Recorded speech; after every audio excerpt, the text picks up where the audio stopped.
මෙතන දැන් බලන හැමෝටම තේරෙනවා ඇති මෙතන මෙච්චර ශිෂ්‍ය පිරිසක් සහභාගී වෙලා ඉන්නේ. මෙතන ඇත්තටම අසාධාරණයක් වෙලා තියෙන හින්දා අපිට වෙලා තියෙන අසාධාරණය තමයි මේ විභාග අසාධාරණ විදිහට කප්පාදු කරලා තියෙනවා.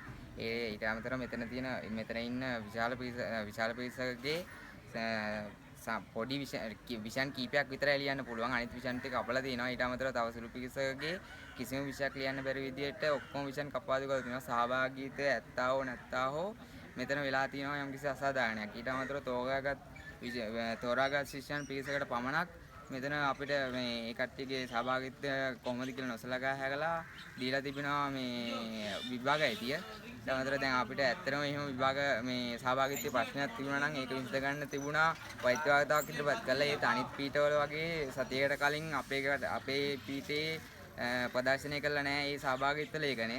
ඒකින්ද අපිට එහෙම මේ වෛද්‍ය වාර්තාවක් හෝ ඉදිරිපත් කළා ඒක කරගන්න බැරි වුණා. අපිට කියන්නේ මේක බලන් ඉන්න බලදායින් අපිට ඉල්ලන්න තියෙන්නේ අපිට මේ විභාගය පිළිබඳ සාධාරණයක් ඉෂ්ට කරන්න කියලා තමයි.